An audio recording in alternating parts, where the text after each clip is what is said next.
नहीं, जो अभी विधानसभा या विधानमंडल का सत्र बुलाया गया है, हमारे प्रोटेम स्पीकर जो हैं सभी नवनिर्वाचित विधायकों को शपथ करवाएंगे और उसके बाद विधानसभा अध्यक्ष का चुनाव होगा।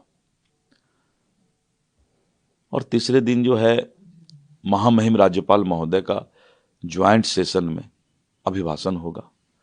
इस बार बहुत ज़्यादा बिजनेस नहीं रह पाएगा क्योंकि फिर 1.5 महीने का बजट सेशन होता है फरवरी में।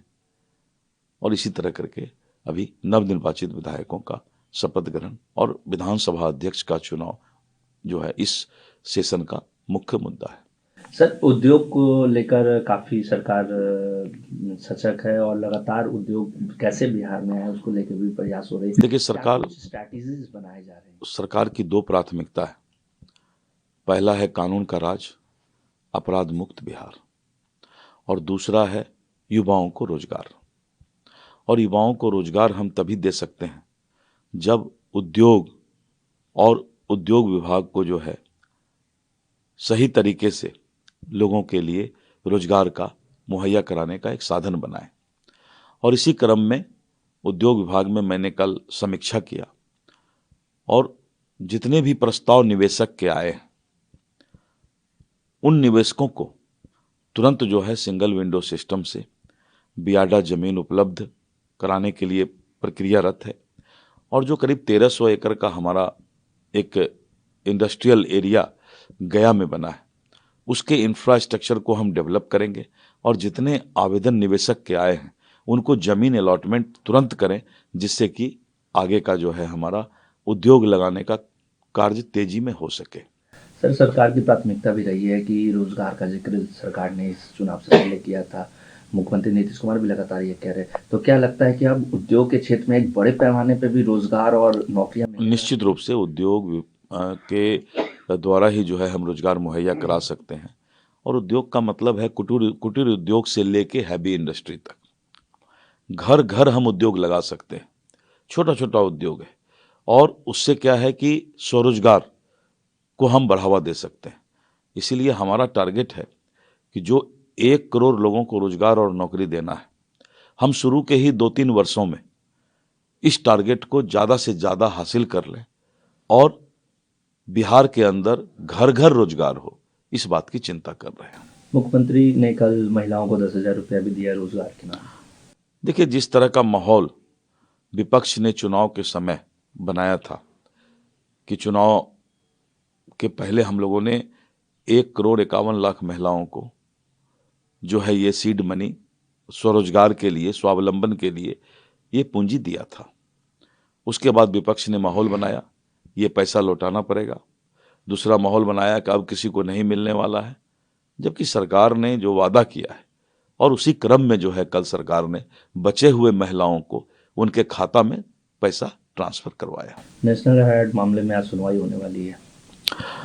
देखिए, नेशनल हेराल्ड मामला जो है जग विदित है, पूरा देश जानता है कि जिस तरह से नेहरू परिवार और इस तरह का जो भ्रष्टाचार का मामला हुआ है, तो हमें लगता है कि ये बहुत देर हो रहा है, इस पर तुरंत कार्रवाई होना चाहिए। मतलब जल्दी जो है इन लोगों के ऊपर कार्रवाई होना चाहिए। लगातार एसआईआर को लेके टीएमसी के नेता हमलावर हैं सरकार पे, चुनाव आयोग पे, कह रहे हैं कि चुनाव आयोग के हाथ खून से सने हैं, बीएलओ की हत्याएं हो रही हैं, जबरन उनसे एसआईआर की प्रक्रिया करवाई जा रही है। देखिए, अब आप देख रहे होंगे कल से तृणमूल कांग्रेस जो है टीएमसी ने धीरे धीरे हथियार डालना शुरू कर दिया है, क्योंकि टीएमसी को मालूम है कि मतदाता सूची का शुद्धिकरण ये एक सतत प्रक्रिया है।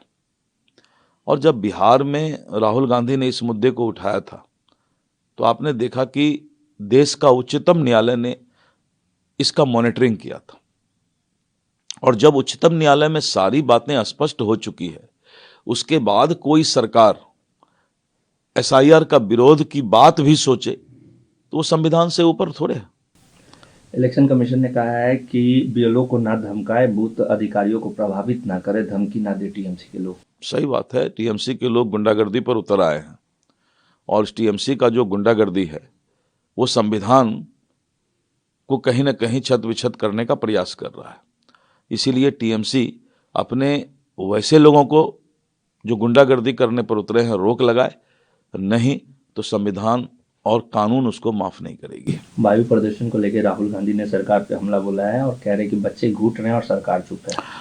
प्रदूषण के सबसे बड़े जिम्मेवार कौन है? कांग्रेस। 70 साल से कांग्रेस की सरकार है।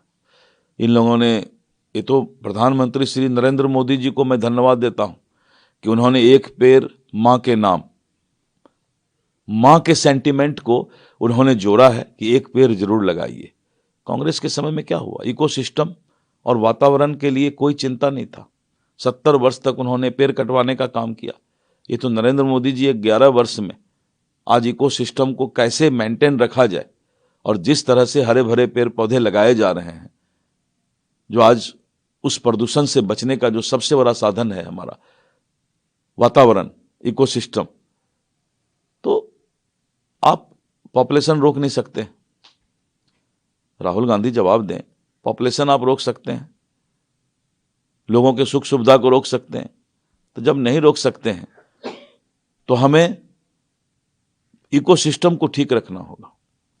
इसीलिए 70 साल से जिन लोगों ने इस देश के वातावरण को, इकोसिस्टम को समाप्त करने का काम किया, वो पॉल्यूशन की बात कैसे कर सकते हैं?